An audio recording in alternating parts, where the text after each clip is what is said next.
are called upon to do something that none of Israel's other interlocutors in peace agreements were called upon. So that's the first question. Now, there is a second question. What does it mean to recognize Israel as a Jewish state? What does it mean? It could mean next to nothing. It could be a pretty benign implication. For example, England is technically an Anglican state. But if you talk to British citizens of Pakistani descent, of Arab descent, or Muslim descent, you ask them, does this put a special burden on you that England is an Anglican state? They'll say no, it has no real repercussions. So it could be a benign implication. But everybody here is familiar with the history of the world, where countries define themselves as white states, Aryan states, and so forth. And then the repercussions of calling yourself an ethnic state, they could be pretty severe. So let's take the case in Israel. 1/4 of the population of the state of Israel is not Jewish. So what does it mean for that 1/4 of the population that's not Jewish to call the state a Jewish state?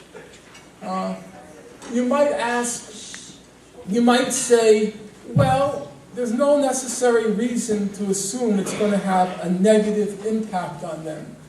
That may be true, it may not be true. But we have a basic problem here. The problem is, for 3,000 years, Jews have been debating, what does it mean to be a Jew? So if they don't even know what it means to be a Jew, then what does it mean to be a Jew? It doesn't. What does it mean? What does it mean? What does it mean to call a state a Jewish state? Nobody knows what it means. You ask Aharon Barak, who I assume some people in this room will know, as Israel's most revered former Chief Justice of their High Court.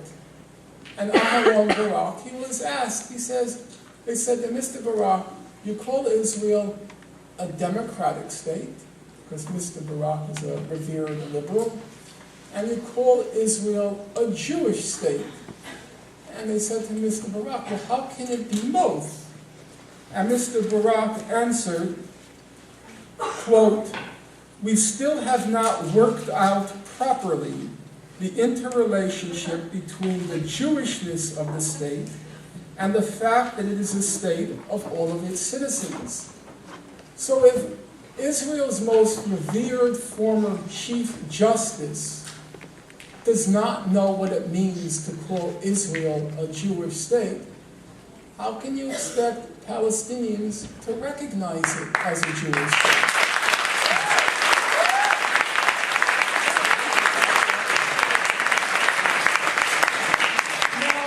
Some people, for example, Dennis Ross, the American chief negotiator with the Palestinians during the Clinton administration until recently the Obama administration, Dennis Ross said, the problem with these Arab states, he says, the Arab states, they're ready to recognize Israel as a fact. Thank you. They're ready to recognize its existence, but they deny the Zionist enterprise any moral legitimacy.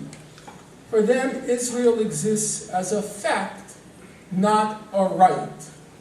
So he says the problem with these Arab, these Muslims, the Palestinians included, is they recognize Israel exists de facto, but they don't recognize the justice of Israel existing as a right.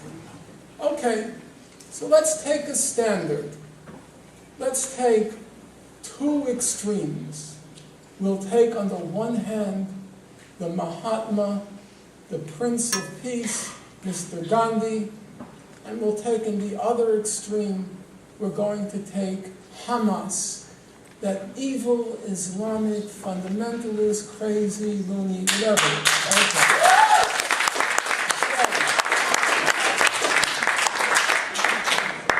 I think they're getting confused about what they're applauding.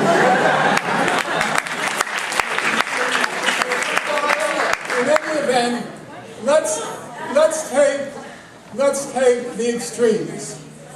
Some of you might know Mr. Gandhi, at the very end of his life, when India erupted into this colossal and catastrophic bloodletting, one of the worst bloodlettings in the history of humanity, when it entered a period of partition, Mr. Gandhi was very adamant on the issue of partition. He said, I refuse to believe in the idea of a Muslim nationalism. There is only one India. Muslims and Hindus are brothers. They are members of one family. He said, I'll accept at this point in my life, we're talking about 1947, I'll accept it's a de facto reality. The Muslims want a separate state. He acknowledged it. But he said, I'll accept it as an accomplished fact, something I am forced to accept. But he said, I will never believe in a distinct Muslim nationalism. I will never accept India's artificial partition. He was pretty tough. He called the partition of India poison. He said the notion of Pakistan was a sin. Now, Gandhi was very tough not just on physical violence, he was very tough on verbal violence. But when it came to the issue of partition, he said, it's a sin. It's poison. But he said, I have no choice except to accept it as a reality. So now let's take Hamas's position on Israel. The United States Institute of Peace, a government organization, they did a study on Hamas, and this is their conclusion. And let me quote it to you verbatim.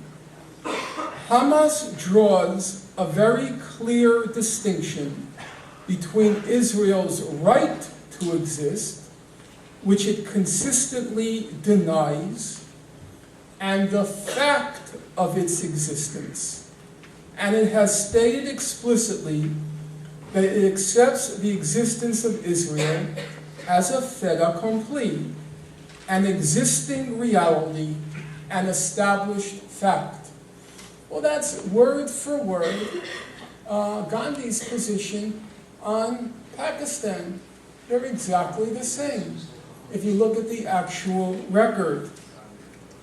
Well, yeah, I know it's paradoxical, and I can understand your doubtfulness about that.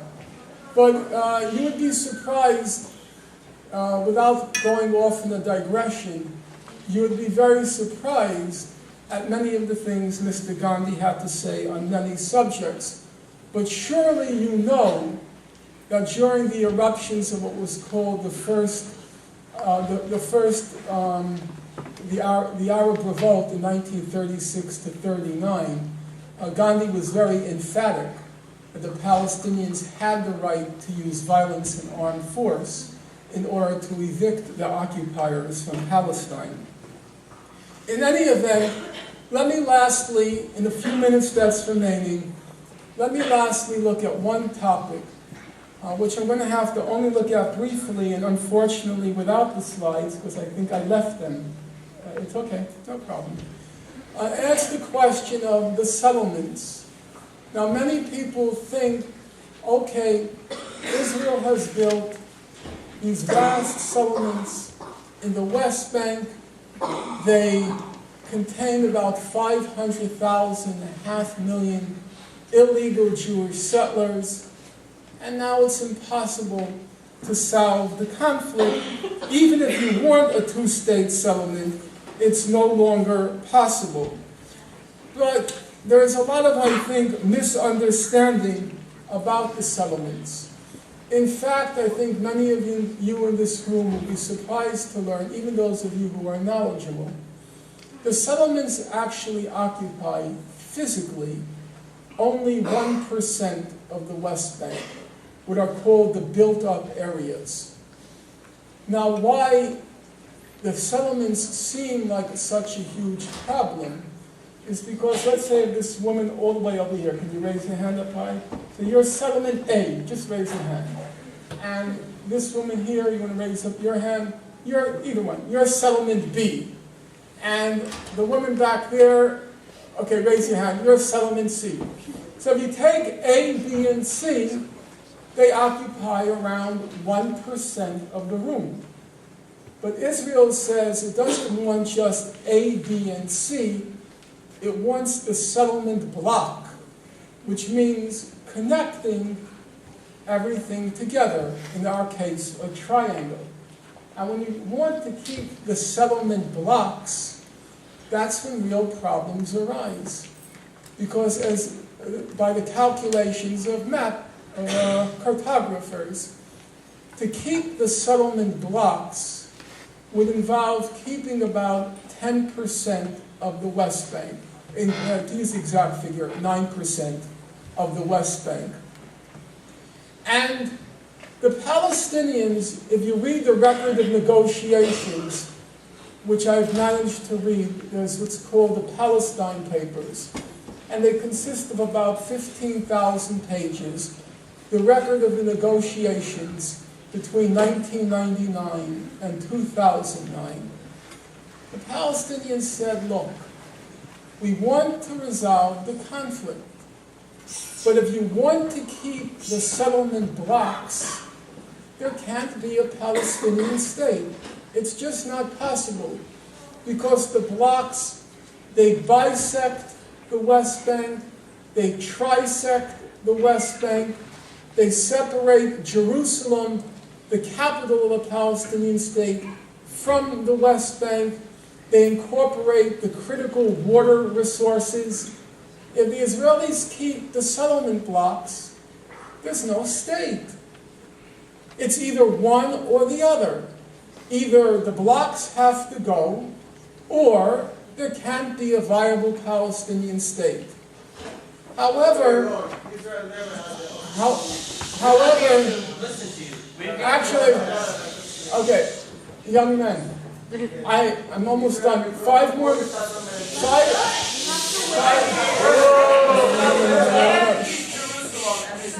Okay, 5 minutes. Okay.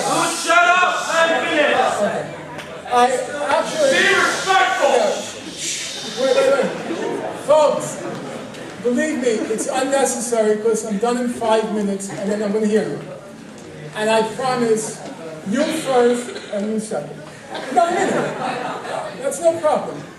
So, the Palestinians, but they were really desperate to want to resolve the conflict. And they put forth their own map. And the map was quite interesting. Unfortunately, I can't project it for you, but I can describe it for you. The Palestinians said, here is a map. You can keep 1.9% of the West Bank. 1.9%. But it so happens the 1.9% along the border, it includes 63% of the settlers. 310,000 of the settlers. You can construct a map which will enable Israel to keep 63% of the settlers, 310,000 of the 500,000,